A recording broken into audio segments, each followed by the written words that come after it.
Hello, everybody, whoever chooses to be watching this. So this is the third in our series of 4 spring recalibration slash spring break period videos. So again, you have the option to respond to any 2 of these 4 now by the night of the 19th. So today I want to talk about text and context in Shadowban. There's this kind of labyrinthian thread that runs through shifting contexts within Shadowban and the presence of texts within those contexts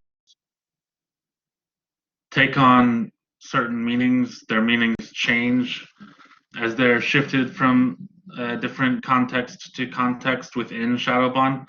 The Shadowban itself is also shaped by outside context, by historical contexts, by contexts, social political contexts contemporaneous to the writing and publication of it.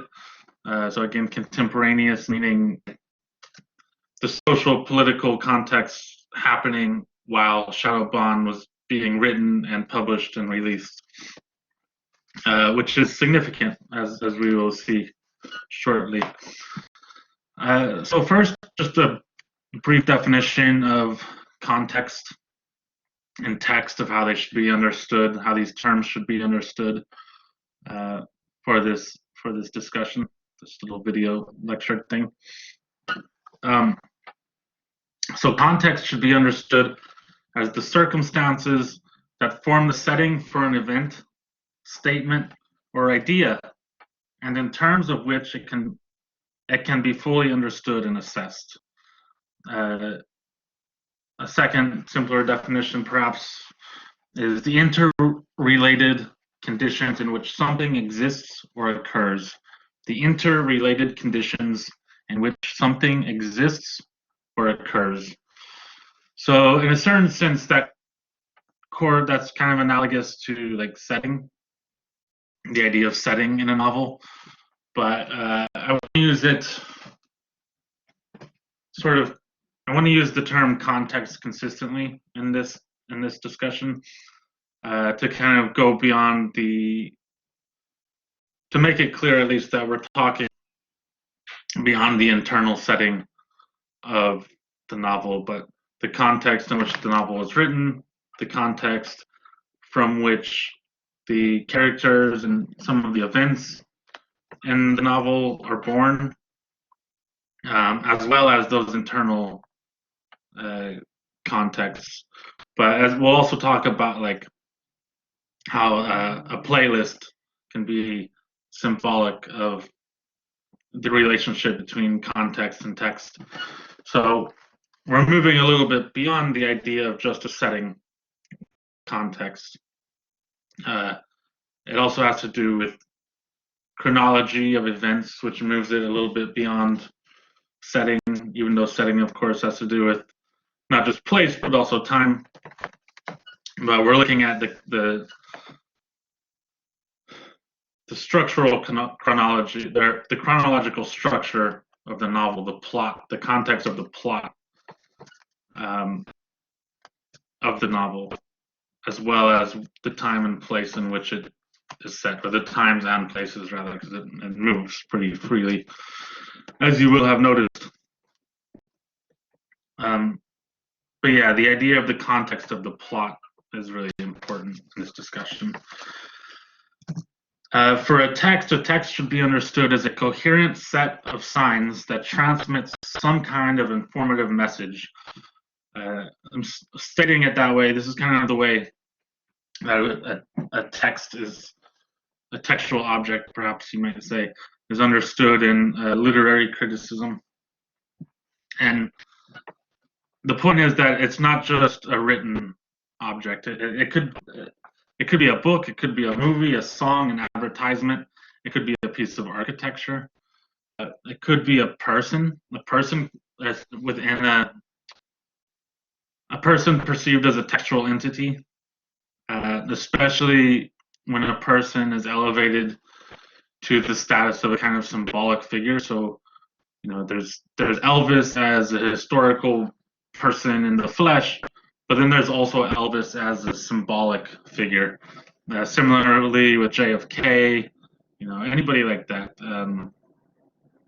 Marilyn Monroe, Martin Luther King, anybody that sort of transcends their own material existence, which arguably we all do to some degree. But some people transcend their material existence in the broader mass consciousness, more so than others. So with regards to Shadowban, I kind of want to try to dissect it and focus on 3 different levels of context that Shadowban kind of travels through or ruminates upon. In some ways, Shadowban is largely a meditation on the relationship between context and text, and there's sort of 3 levels that I want to focus on here. The first one being the historical context from which Erikson forms the textual entities and some of the events of the novel. So textual entities meaning the characters, but also, some of the plot points, the historical context of, that lends meaning to, like, the Twin Towers, the historical context that gives meaning to the presence of JFK in this novel, to the shadow America that is depicted in this novel. All of that, the meaning of all of that as it moves and is shifted throughout these pages, is heavily reliant on historical context of where these things fit into an historical reality. And we'll elaborate on that momentarily, but the second level of context is the social and political context contemporaneous to Erikson writing the novel. So again, we'll elaborate on all these one by one, but that should be understood as the conditions, the conditions of reality in which Erikson was writing this, and also in which we are reading it. So as we will note, especially with regards to American politics, a significant change took place in the socio-political text from the time he was writing it to the time it sort of reaches our plates, as it were. From the time we're reading it, there has been extreme change in the political landscape of America, that it doesn't change the words on the page, but it might change how we read them, which is really important. There's been talking about how context contributes to the meaning of a text. It's not just the context that informs the author writing it, but also the context that informs how we as readers interpret the text, and that changes the meaning. And then the third level that I want to talk about today is kind of the shifting internal context of the events and characters in the story. So this is more similar to the way we would examine, like, the setting within a novel. But again, I want to put more emphasis on kind of the chronological context. Maybe the best way to describe that is as the plot, the arrangement of the plot, and creates a certain relationship between the events in that plot that creates a different, a kind of chronological context that, taking some of these events out of their, even take them out of the chronology of the story. So like point A to point B, the linear story of the book. There's there's a there's a distinction to be made between the linear story, Parker and Zima's father doing this, this, and this, Parker and Zima being born, coming into the world, now traveling across the country in this weird time when the Twin Towers appear. And that should be distinguished from plot, in which we start out with Parker and Zima traveling across the country, and then it goes into their backstory, and then it goes into talking about their father's story. This isn't the order of events as they occurred, so to speak. It's the order of events as plotted and arranged for the author's depiction of the story. So it's always good to distinguish between the story and the story is the order that things actually happen, and the plot is how those events are arranged.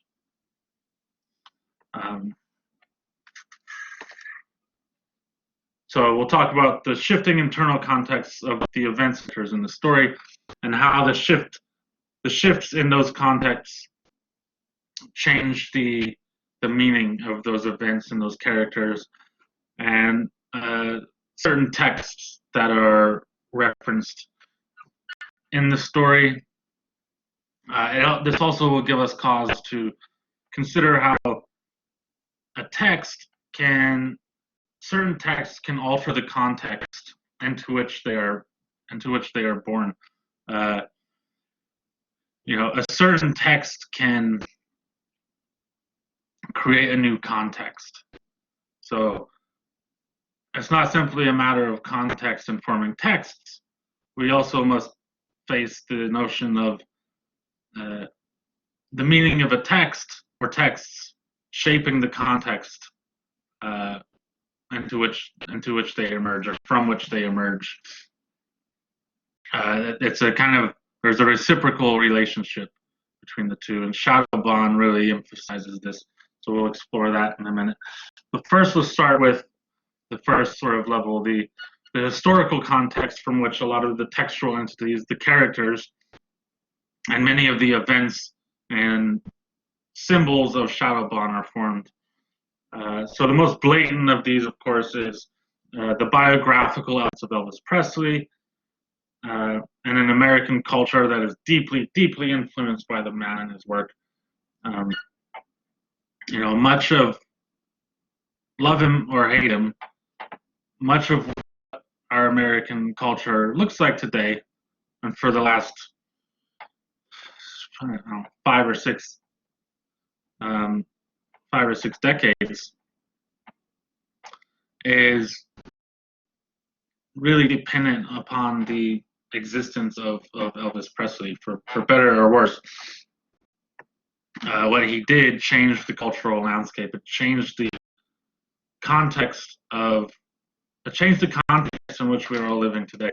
If it wasn't for him, then we'd be living in an entirely different cultural context than we find ourselves in today, arguably. And so part of the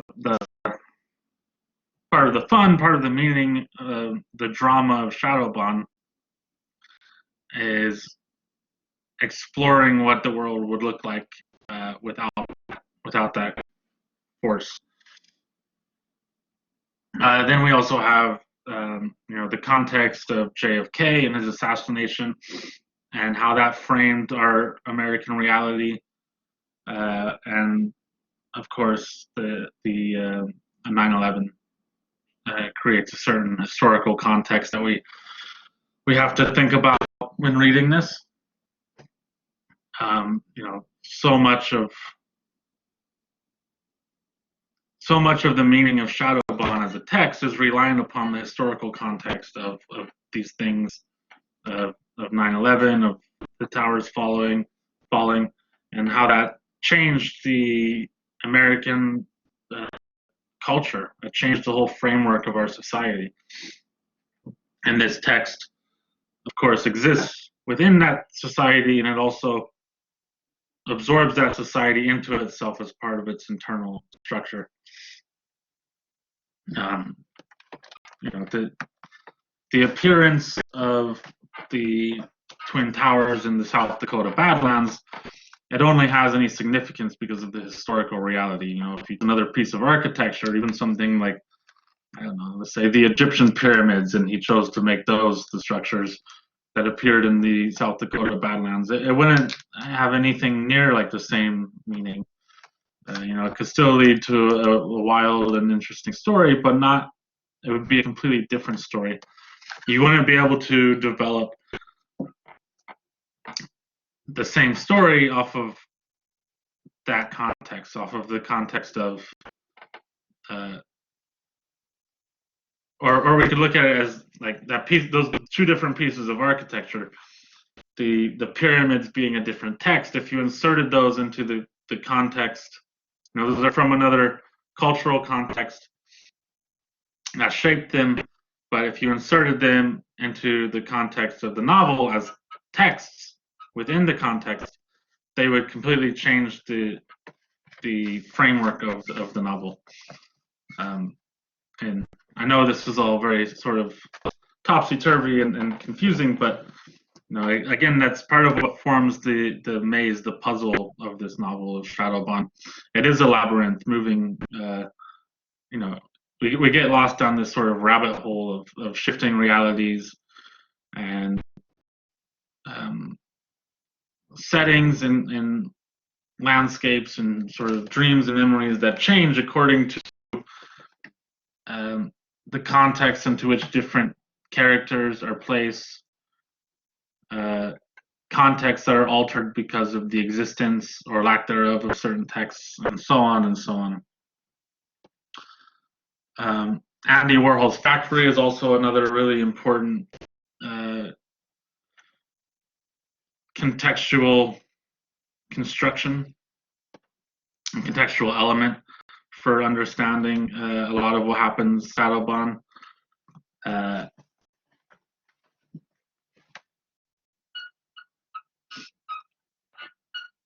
So one of those I want to focus on particularly is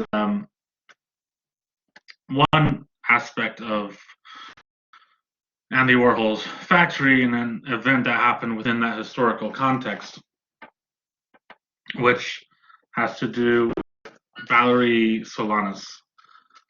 So if you don't know who Valerie Solanas is, then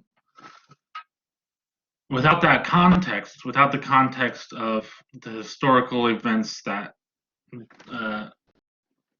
the historical character of Valerie Solanas and the events in which she was involved, without an understanding of that context, you're missing out on a lot of the textual meaning of Shadowbond.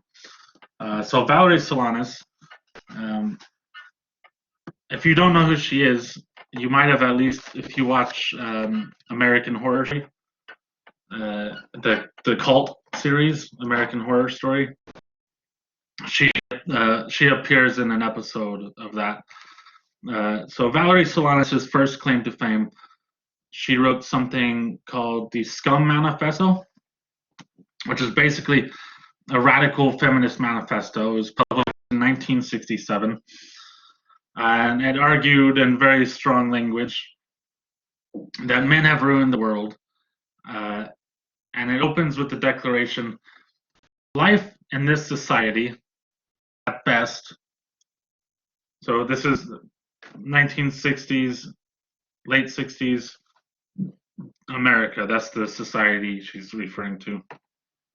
Life in this society being, at best, an utter bore, and in no aspect of society being at all relevant women, there remains to civic-minded, responsible, thrill-seeking females only to overthrow the government, eliminate the money system, institute complete automation, and eliminate the male sex. So that's kind of her thesis, if you will. Then it goes on from there. It's basically visualizing this manifesto, the Scum Manifesto, which there's some debate over whether it's an acronym or not. SCUM, SCUM. Some people say that it's an acronym for Society for the Cutting Up of Men. SCUM, Society for the Cutting Up of Men. But there's some debate about that, and Solanas herself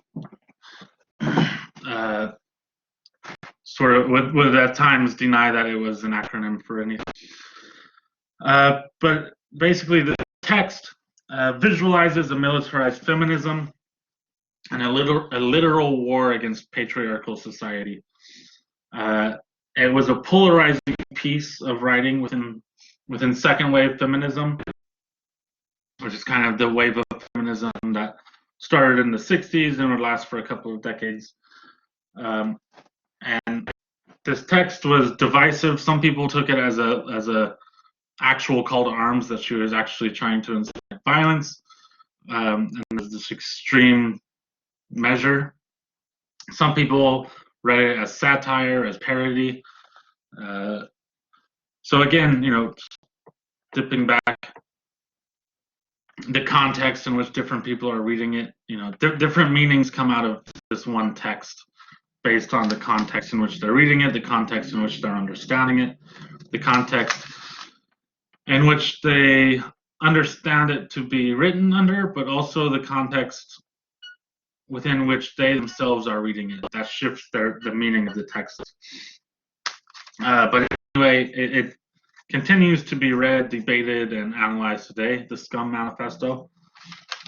It's worth a look. It's worth checking out. It's interesting and strongly worded. But a year later, the other main thing that made Valerie Solanas famous in 1968, she shot Andy Warhol. That's depicted in that American Horror Story episode, if you happen to have seen that. But the simple reason that she shot Warhol is that she believed that Andy Warhol and the publisher from Olympia Press named Maurice Grotius, she believed that they were conspiring to steal her work. It's significantly more complex than that. She was diagnosed with paranoid schizophrenia. She was committed. There's a lot of ins and outs. It's really more complex than is necessary to go into here in this video. But it's definitely worth at least reading her Wikipedia page and getting some of that background. It lends more meaning to Shadow Blonde. So she did not kill Warhol, but she did shoot him. The event did mark a kind of turning point for Andy Warhol, for the factory. As kind of a shift. But of course, in the novel, Solanas, instead of shooting Andy Warhol, she instead tries to shoot, allegedly, she tries to shoot Jesse Presley, because Elvis Presley never existed in reality. And since Elvis Presley never existed, JFK never became president. JFK was therefore never assassinated in 1963. And of course, he succumbs to a degenerative disease, which again, historical context. If you're wondering why JFK is in a wheelchair, I myself actually had to look this up. He historically actually did have a degenerative disease, which was kept secret and only really came out much later. But had he lived, we might assume that he would have actually been in a wheelchair. And so we find him as such. We find him in a wheelchair, JFK in 1968, in the factory, kind of following Jesse Presley around, because again, he and John Lennon seemed to have this strange awareness of the alternate reality where Elvis Presley did exist, and they hold a grudge against Jesse for being born, basically. So JFK is here with Jesse Presley in Andy Warhol's factory, and Valerie Solanas tries to shoot Jesse Presley. So if you don't have that contextual understanding of who Valerie Solanas is, what she represented, or who she was. She died in 1988, by the way. But if you don't have that understanding of who she is, if you don't have at least a rudimentary concept of that framework, of that historical framework for that character, then this episode in Shadowbond loses a lot of its meaning. Also understanding the context of JFK's assassination, and that didn't happen, but yet he's still being assassinated. This is the context of these historical realities informing the textual meaning of Shadowbond. For example, so understanding that Valerie Solanas was this kind of militant feminist who was trying to organize this scum society to basically take down, to attack the patriarchal society, to dismantle it. Without knowing that, you miss a certain meaning is lost. And also by understanding what she represented, it sort of forces us to look at particular aspects of the characters involved and what they represent as symbols. So, by making it Valerie Solanas who shoots JFK, and going after Jesse Presley, who is this sort of and Andy Warhol's factory now, he's this sort of hyper masculine male model. It gives us cause to think about one aspect of Elvis Presley, which is this kind of sexual masculinity.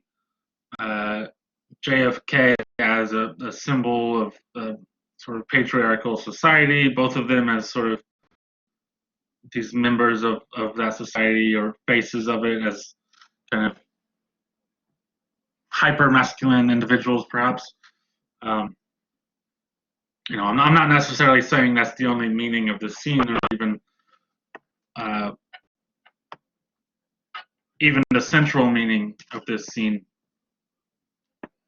But just by that juxtaposition of a symbol of radical feminism, and this dramatic encounter with a symbol of kind of masculinity, a patriarchal culture, having an understanding of that outside context might inform this scene and these events with meaning that is lost if we don't understand what these figures in the novel, what they represent from a historical reality, from a historical context. The historical context, to a large degree, dictates the meaning of these characters as symbols moving around within this text. So the context is crucial to understanding the deeper meaning, the deeper implications of what this novel is trying to say, or what it should mean to us. And it can be especially difficult with something like Shadowbond, because there are so many textual references. It is so consciously and overtly informed by broader cultural context, socio-political, arts, art contexts. Um, you know, it can be a little bit difficult at times as reading it if there's a reference that you don't understand. You know, it might be confusing at times. It's worth as much as possible looking into the context from which these characters are born, the context that informs these events, the context from which these references are drawn, these reference points. You know, the Dakota building pops up, so understanding the historical context of John Lennon living in the Dakota building, you know, that informs Shadowbond as a text. It's obliquely referenced that he lived there, but it doesn't state in the text of Shadowbond that John Lennon lived at the Dakota building next to Central Park. But if we have an understanding of that context, then that makes us better understand the meaning of what is not stated directly in the text itself. So that can bring us to the kind of second level of context that Shadowbond grapples with, which is the social political context, contemporaneous, the social political context that existed during the writing of this novel, as well as the publication of this novel and our reading this novel. So I think that sort of goes without saying that, okay, so this novel was published in 2017, which means it was probably written like 2015, 2016 maybe, or even earlier. So basically, it was published in 2017. That doesn't mean it was written in 2017. It was written probably at least a year or two, if not more, earlier. So, you know, from the time that Steve Erickson wrote this novel to the time it was released, a significant political change took place. The political framework of our country changed, at least on the surface, it changed significantly with the election of Donald Trump. So, you know, no matter how you feel politically, the election of Donald Trump, at the very least, brought to light the recognition of certain polarizations within this country, within America, and Steve Erickson must have recognized those underlying polarizations. Those, you know, he saw something beneath the surface of the contextual face of American politics, we might say. But the contextual face, if nothing else, the contextual face of American politics changed drastically in November 2016 with the election of Donald Trump, and increasingly more so since. So we have to consider that we need to at least ask the question how that drastic change in the political context of America, the political context in which we are reading this novel, we have to ask not only how that informed, how those political social realities informed Steve Erickson while he was writing it, but how these changes in the contextual face, let's use that term, the contextual face of American politics, how do those changes alter our interpretation as readers of this text? The words on the page did not change because of the election. However, the meaning of the text perhaps has changed, because the meaning of a text isn't just the meaning of a text is not determined simply by the author alone. The meaning of a text is also determined by the readers of that text. And so the way we interpret a novel like this is largely influenced by the political context in which we are reading it. And it's particularly worth noting with Shadowbond because it does deal with these sort of themes of a divided America, a polarized America, an America in which some people are actually trying to secede.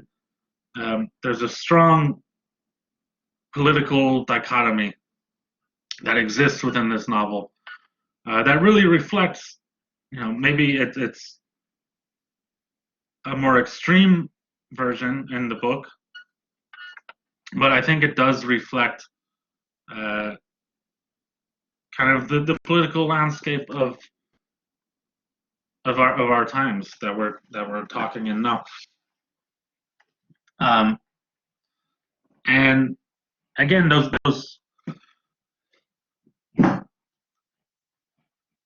social realities were in place while Erikson was writing this, but the really true drastic change in terms of contextual meaning happened with the election. And that happened probably shortly after he wrote this. I'm going to say he was probably done writing it by the time. It had probably already been slated for publication by the time of the election. So it's really significant that this extremely pivotal point in the political context of America, that this happened during the emergence of this text of Shadowbond into the world. It's really worth noting because it changes. It doesn't change the way it was written. It's too late for that. But it does change the way that we read it, and so therefore, it does change the meaning of it. Even though it sort of seems to be predicting a certain reality, which is interesting too. It's props to Erikson for recognizing something, I think, underneath the surface of the political face of America. And the novel itself, even before that happened, it does at times seem to be kind of meditating on how an event can change the meaning of a text, even though it doesn't change the concrete elements of that text itself. For example, if you look on page 189 in Shadowbond,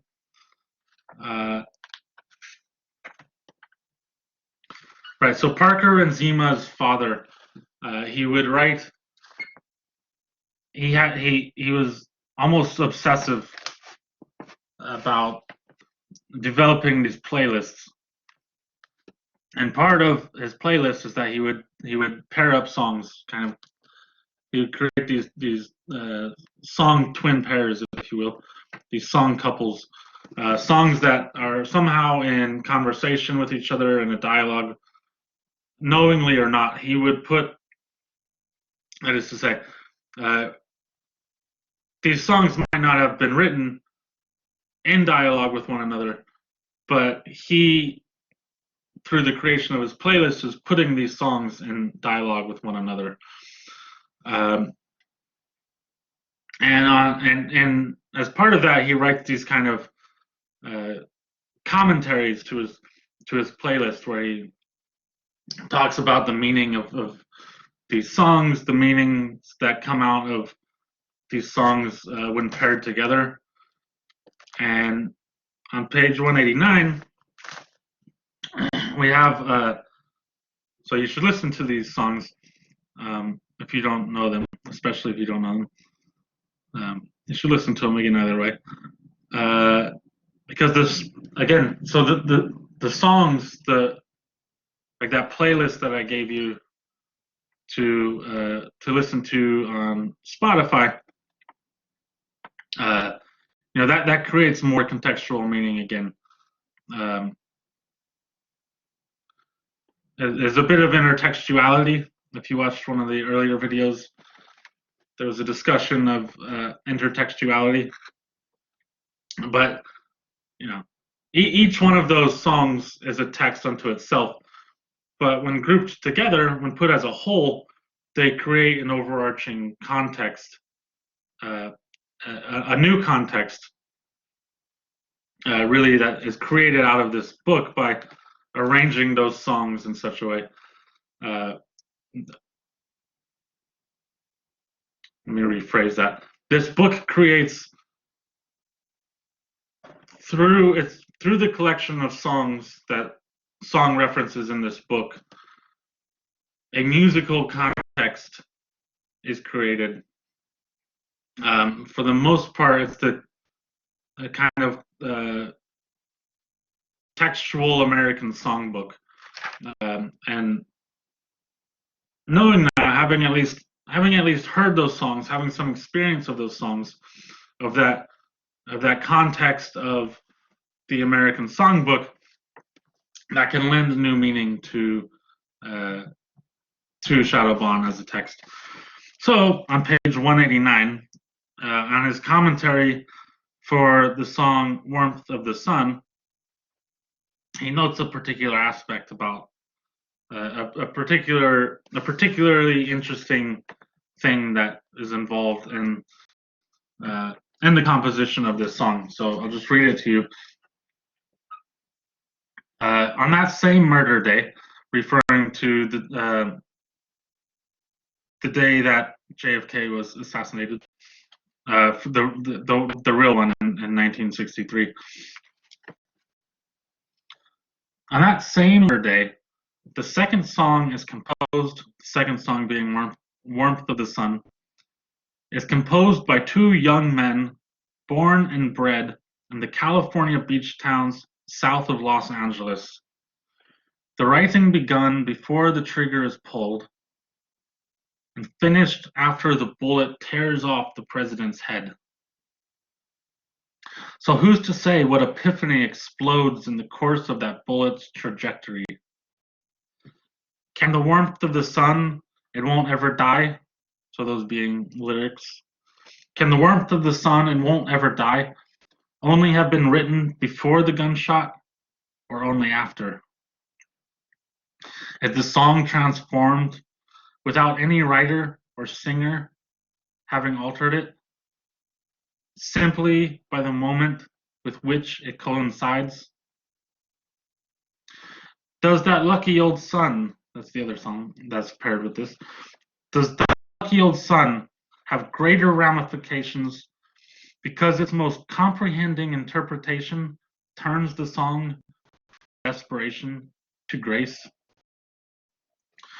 Do its implications become more momentous only because that definitive performance coincides with not only the year the president is assassinated, but also the year that an Atlanta preacher delivers to 250,000 people before the country's greatest monument, the greatest American speech of the American century? Both songs are sung in the shadow of the sun they claim to extol, but actually distrust. They're songs not of the sun's warmth or light, but rather the singer's memories of warmth once, but no longer felt, light once, but no longer seen. So that's just a really good, almost poetic meditation on how something that happens completely independently of a text and the broader context of time, of history. The assassination of JFK is something happening completely independent of these two songwriters putting together the song "Warmth of the Sun." But that creates a social context. It creates a social context in which the song is released, and to which the song is performed, and to which the song is heard. It creates this new social context that changes the meaning of the song, even though nothing within the song itself has actually changed. Even though nothing within that text, that musical text, nothing has been altered. The only thing that's been altered is the context into which that song emerges, into which that text emerges. And that context into which the musical text to the song emerges, the changes, the alterations in that context change the meaning of that song. Meaning is fluid. It's impacted by, you know, a text doesn't simply.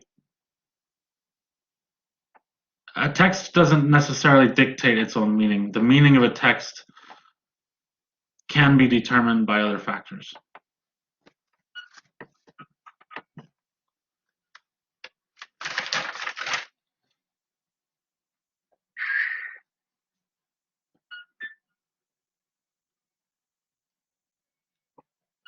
Right. So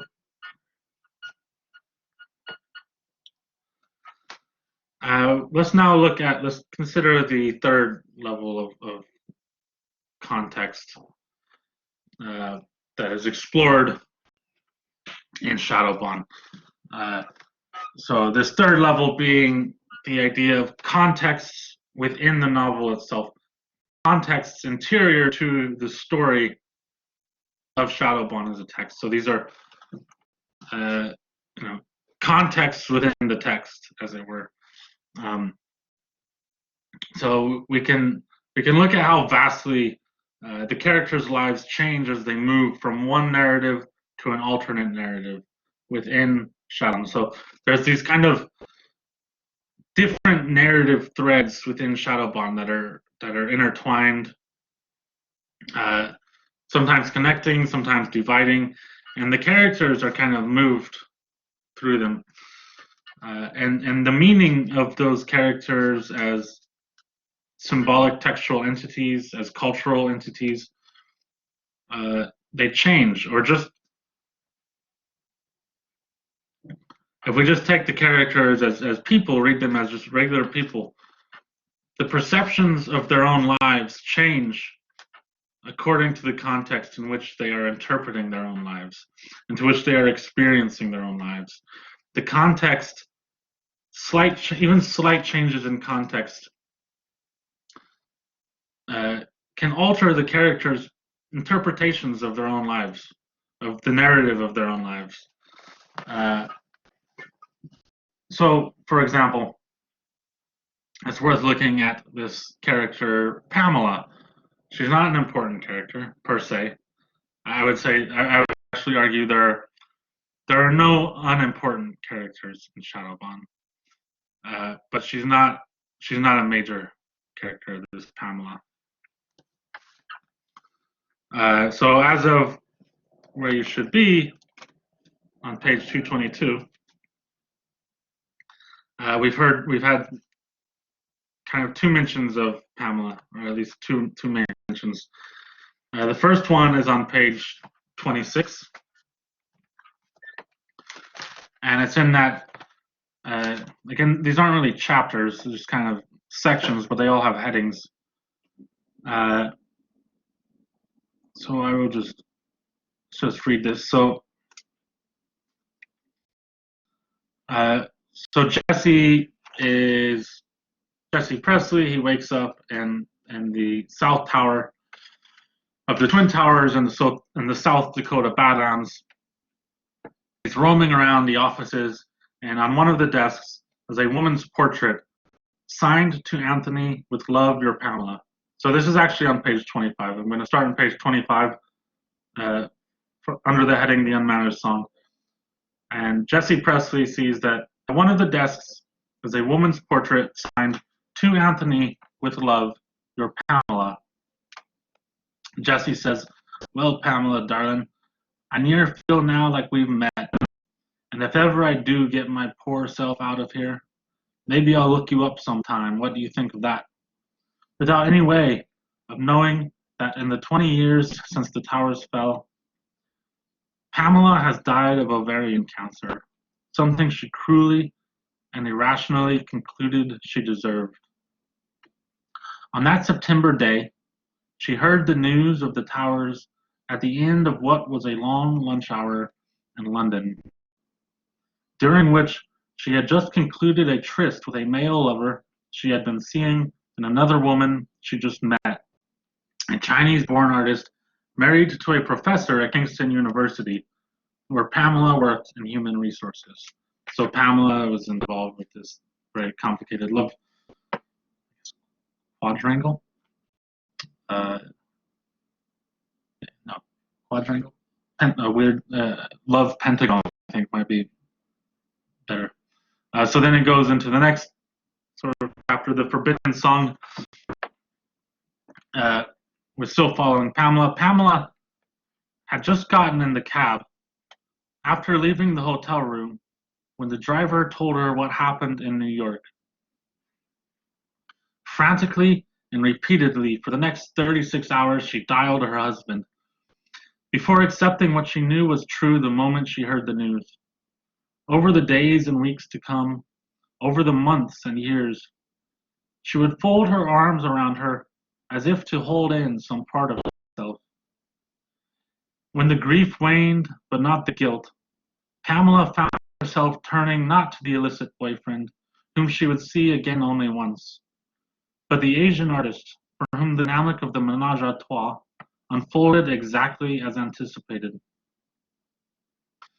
The relationship between Pamela and the other woman, such as it was, eventually ended in the wee hours one night, when the artist confessed that, during the subsequent months, she watched over and over the footage of the planes exploding into the buildings because she couldn't help finding it beautiful.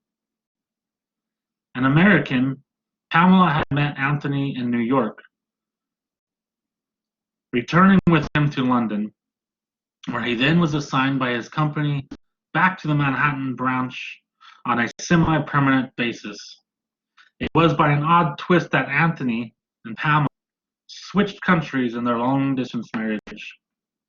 One of the last things that occurred to Pamela before she died was that she probably loved Anthony most of the night they first met, when she couldn't help falling in love as they danced to a song, Can't Help Falling in Love. And I would play that for you, but I don't think I can.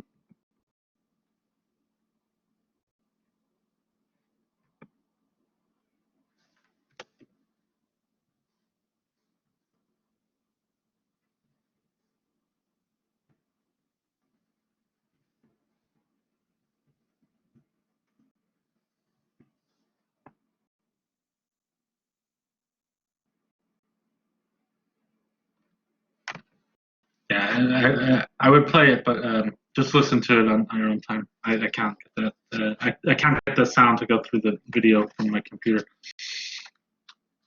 So maybe there's a way. If any of you watching this know how to make that happen.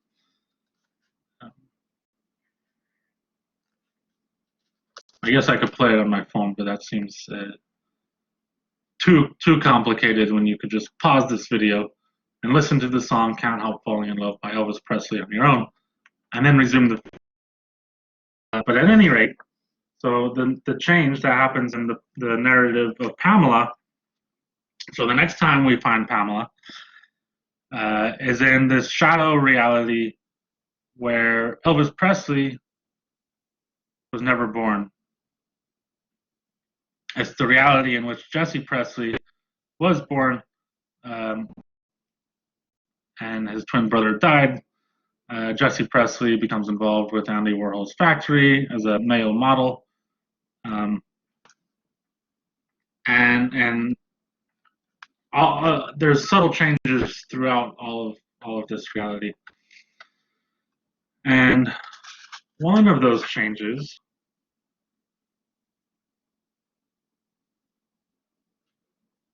actually, so 201, we'll just read the whole 2 pages, because they're significant, and also it's a beautifully written book, so, just to bask in the language of it is always worthwhile. So on page 201, in 1968, no, I'm sorry. So it's a reality where Jesse Presley was part of Andy Warhol's factory, but we followed John Lennon through decades, and it brings us up to 2001. So this is the 2001 in the reality where Elvis Presley never existed. Instead, Jesse Presley kind of took his place. It's 2001. You can probably guess what day of 2001.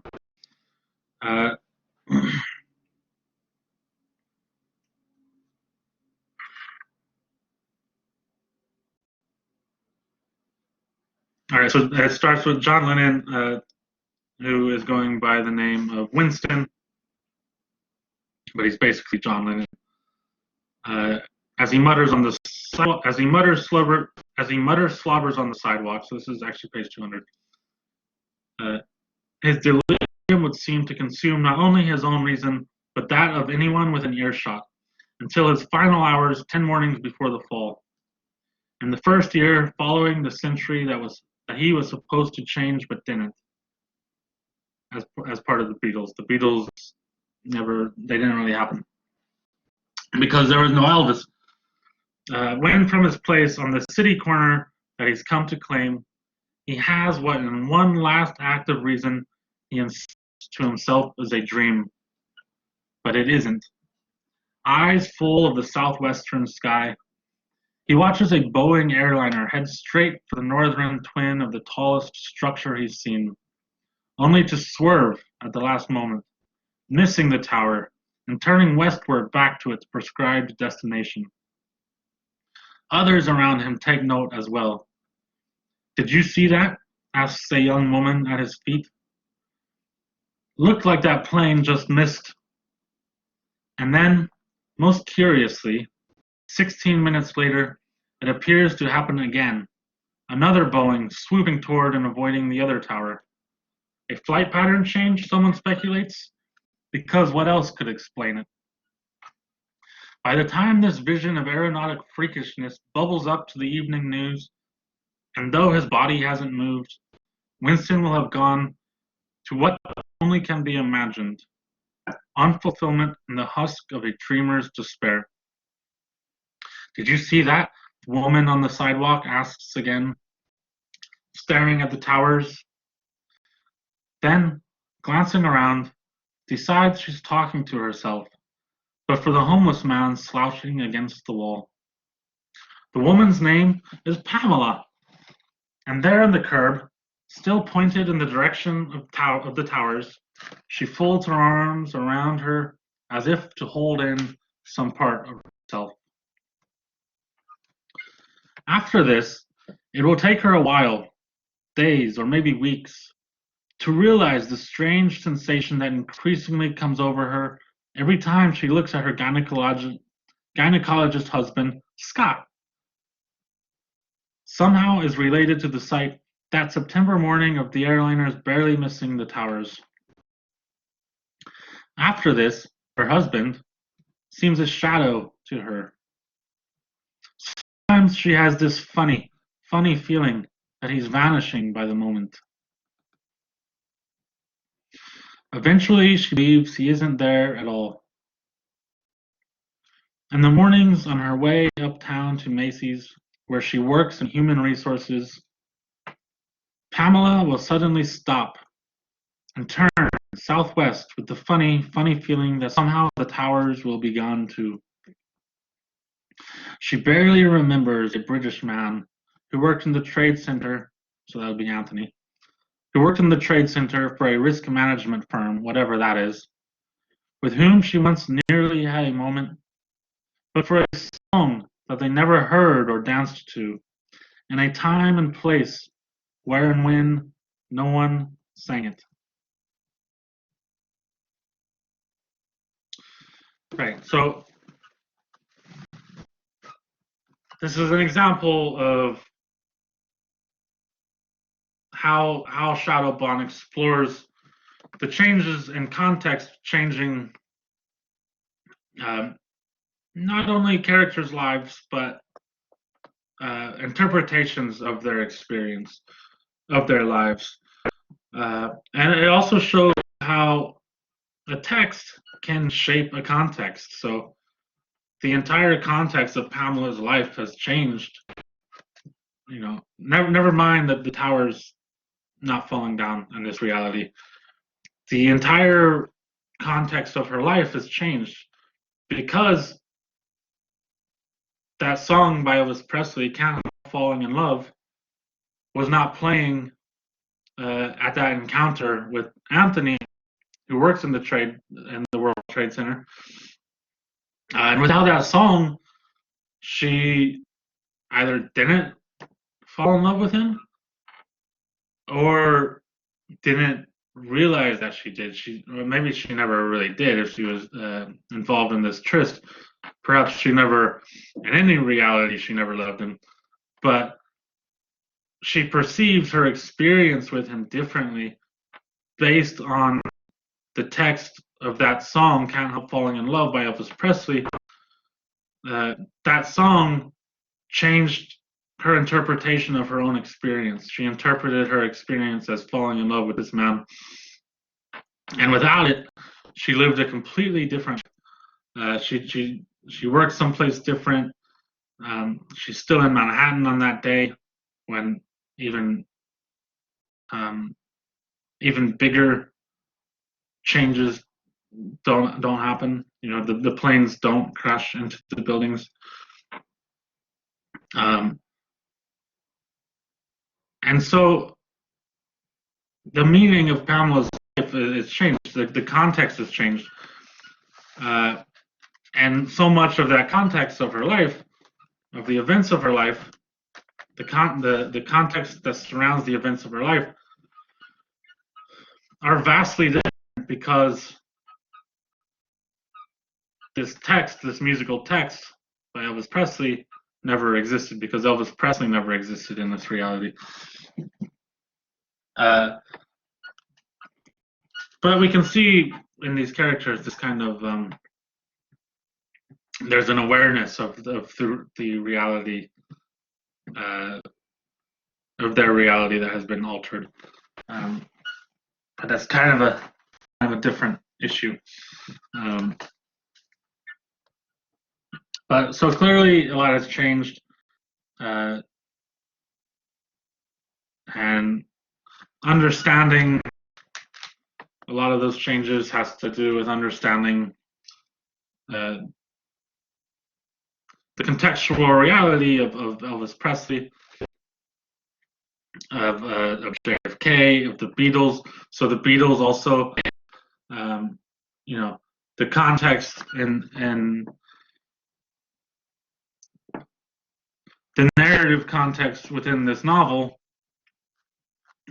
without Elvis Presley, because the context has changed, the textual output, the music of the Beatles, doesn't have anything near like the impact of what it has in the context of our reality. Right, these shifts. So the context of the reality wherein John Lennon basically becomes a bum, a raving, violent, homeless guy. That all happens because Elvis doesn't exist. So there's been this change in context. And then there's people like Pamela, whose entire lives are different because the texts of Elvis, the texts of the Beatles, the texts of what have you, it wasn't there to shape their lives. It wasn't there to determine the context of their lives. It wasn't there to give a certain shape and feel to the context in which the events of their lives took place. And so they interpreted those events differently, and they reacted differently, and they created a new reality. So we're getting into these sort of philosophical labyrinths. But I want to just sort of leave off on a kind of nice metaphor within Shadowbond for the kind of context of plotting, and how the context of chronological context can change the meaning of a text. So we see this with, Elvis as a symbolic figure inserted into this, well, first this new story, but then also being rearranged in the plotting of this story within this novel. It changes the meaning of Elvis, symbolic Elvis as a text. It changes the meaning of symbolic JFK as a text, the way they are moved around within this plot in relation to each other. So again, JFK is a text in that he's transcended, in our world and in history. JFK, and Elvis and people like that, Andy Warhol, Candy Darling, even Valerie Solanas. These people have transcended the material reality of themselves to become symbols, and as symbols, they become really kind of overtly texts to be analyzed. Their presence in the cultural landscape is worth analyzing. But as symbols, as textual entities, as texts, their meaning is challenged and played with in Shadowbond. So we have to reinterpret them as symbols. We have to reinterpret them individually as texts, as textual entities, as symbolic figures. We have to reinterpret what they mean based on how they are placed in relation to one another in Shadowbond, in the text of Shadowbond. And so I think a really nice metaphor for that is on page 211 with the heading gardening. So again, this is talking about Parker and Zima's father, who seems to have an almost monomania towards compiling playlists. But it says this about it, and I guess really apt. Late at night, after the rest of the family was asleep, Parker and Zima's father would tend his playlists like people tend their gardens. As other men's fantasies run to harems or world power, he is the supreme sequencer. So it just says that we can kind of see an analogy here. There's an analogy we can draw between him and between Zima and Parker's father and Steve Erickson, between the author. So with a book like this, we can almost look at it as Parker and Zima's father is to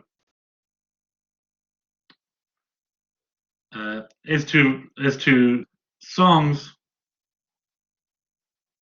with his playlists as Steve Erickson, author, is to symbolic figures with Shadowbond, something like that. As the supreme sequencer, who is Zima and Parker's father, the supreme sequencer is to the meaning of these songs with his playlists, as Steve Erickson, who is the author, is to the symbolic figures plotted throughout Shadowbond, something like that. A bit of a sloppy analogy, I know that, but yeah, it could be refined into something nice and workable. The point is, there's a comparison there that could be made between Parker and Zima's father, what he's doing with the playlist, and what an author using figures drawn from reality, what that author is doing with those figures by rearranging them in a new context, by changing the context. So just to start over, late at night, after the rest of the family was asleep, Parker and Zima's father would tend his playlist like people tend their gardens. Other men's fantasies run errands or world power. He is the supreme sequencer, ensconced on a mountaintop, or at the edge of a cobalt grove with his catacomb of songs in their proper place, his archive of sequences that he sets right. Not among mediocre song collections, since no one cares about those, but recorded masterpieces with the flaws that make them human. The problem with musicians, the father seethes, is that they're not novelists. They have no sense of narrative. Didn't the saloon singer understand he should open, not end, his torch song cycle with One for My Baby, setting up the rest as flashback, and then, as the singer himself would grasp years later in concert, close with, not squander near the beginning, Angel Eyes, with its devastating final line. In short, the supreme sequencer reorders, which is to say improves, well, why put so fine a point on it, perfects all the greatest long players ever made. If he himself is incapable of perfection in anything he does as a father or writer, not to mention that he can't sing or play a note, at least he manages musical perfection's finishing touches. So again, I think that's just a really kind of beautiful metaphor for what an author might be doing by incorporating figures from reality who have become symbolic figures, whether it be people like Elvis, JFK, Andy Warhol, Candy Darling, Martin Luther King, what have you.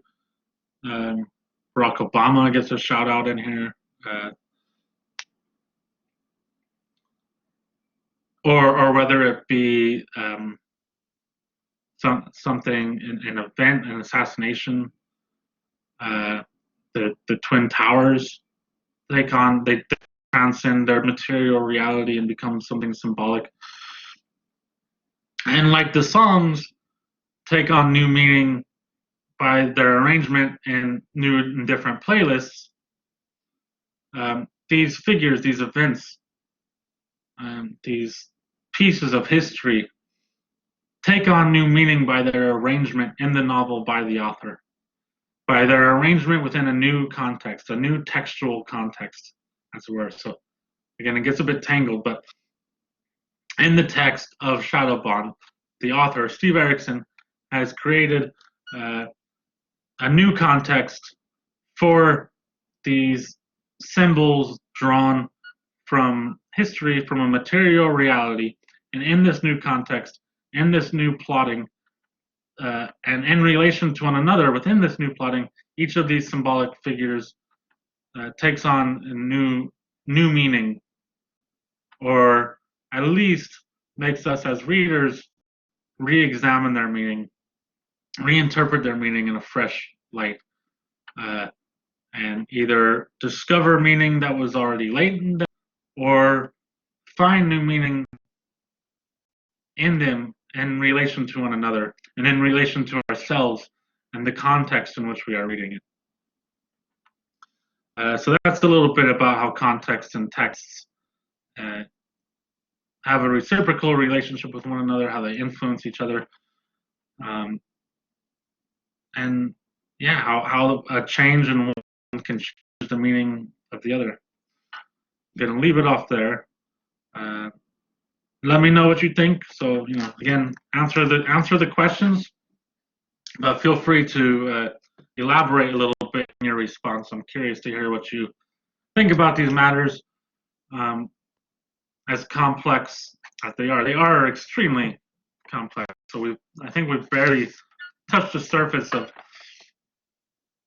what Shadowbond is doing, the maze that it's creating out of the relationship between texts and contexts. It's a real rabbit hole, which I think is part of the fun of this novel, but also part of the deeper and really kind of serious implications of the novel. The insights that it can offer us to our own reality, to our own to the political context in which we now find ourselves in reality. I think that Shadowbond offers real deep insight into that. That's worth drawing out, worth exploring, worth getting into. But it's also, I think, at the same time, I think there's a lot of fun to be had in this novel. There's a kind of puzzle construction to it that just picking apart and trying simultaneously picking apart and putting together and finding all these different connections. I think it's a lot of fun, and I hope that you do too. I hope that you're enjoying this book while also recognizing the deeper meaning of it, the more serious aspects, the light that it shines on the direction that we as a society might be moving today. All right, I'm going to leave it with that. Be healthy, be happy, and yeah, let me know what you think.